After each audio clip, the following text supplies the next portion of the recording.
Hi, Chem 162. So it's a question. I'm going to go over real quick here. What amount of heat in kilojoules is required to convert 1 gram of H2O at 67.0 degrees Celsius to 1 gram of H2O steam, so it's going to be gas, to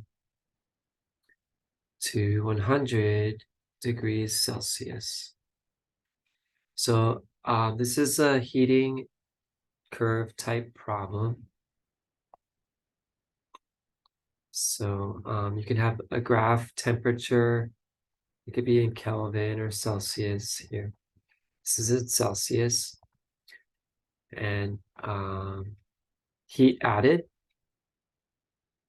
typically in joules or kilojoules. This is in, well, notice it's in joules and kilojoules. So you gotta be careful. They want to know the answer in kilojoules. So you start off as a solid.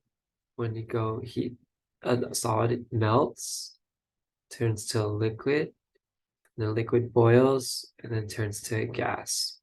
So these curves, this would be solid, this would be melt, this would be the liquid, and this would be boiling right here.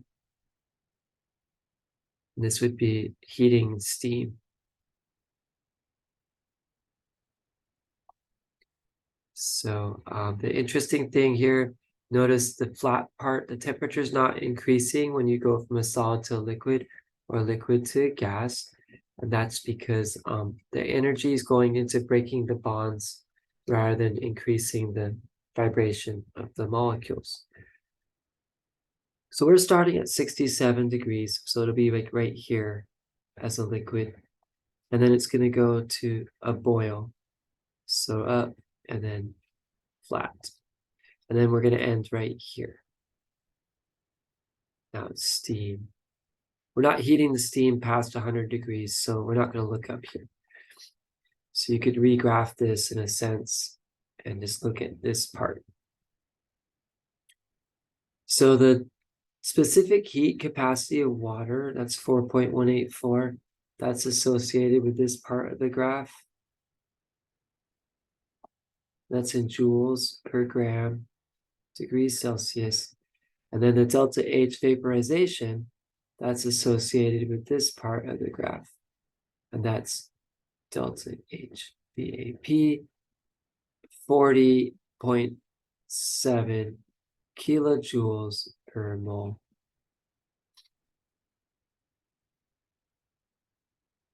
Now do notice that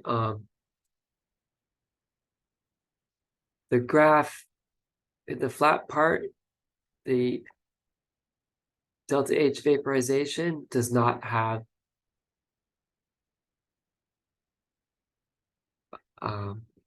temperature in the units, and that's because it's a constant temperature.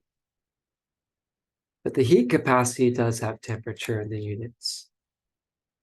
So they're slightly different equations you have to use.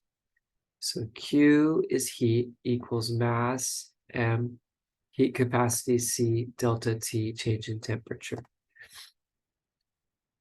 You could also calculate the heat Q equals delta H V times M. So this would be for phase change. And this is heating of solid, liquid, or gas, not phase change. Each solid, liquid, or gas will have a different heat capacity for it. So there's tables with these values. For this one, we're looking at the liquid. So it's the heat capacity C equals 4.184 joules per gram degrees Celsius. So the mass here is 1. So we'll put that in here, 1.00 grams. That's 3 sig figs, 4.184 joules per gram degrees Celsius. And it's going from 67 to 100.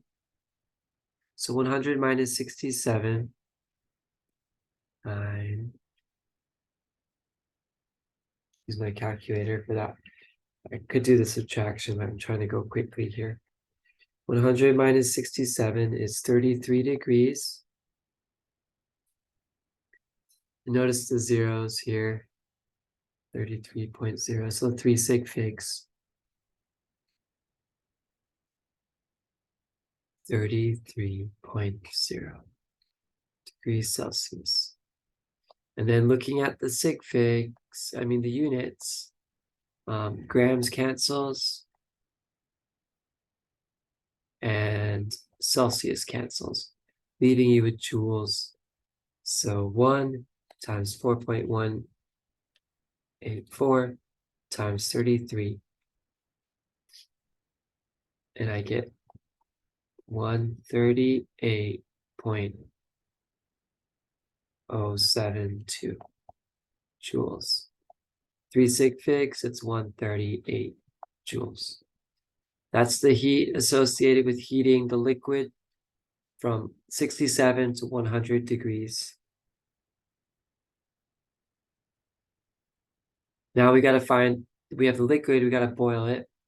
So that's Q equals delta H M. Delta H is 40.7 kilojoules per mole. And we have 1 gram of water, 1 gram. So you gotta go grams to moles, converting using the molecular weight. The molecular weight of water is 18.01. If you have trouble with that, let me know. I can tell you how to do that. But basically add up oxygen and hydrogen, because there's 2 hydrogens. 16 times 1 oxygen. And so we get 1 divided by 18.01, 0.056 or 555, 0.0555.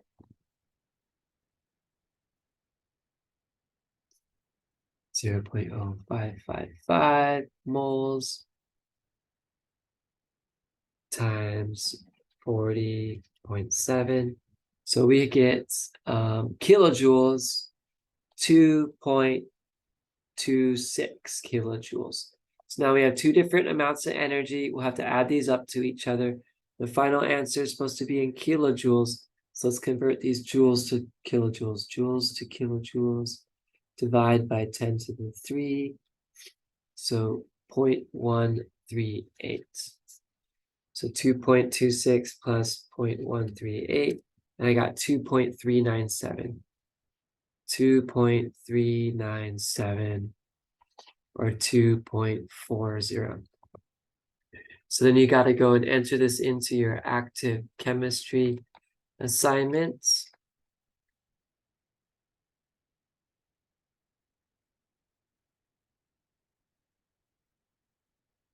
And that's right here, 2.40, 2.40. And that's the correct answer. Even got the sig figs. If you got it wrong, you can check here and check through that too. So that's how I do that type of problem. Let me know if you have questions. Good luck, everyone.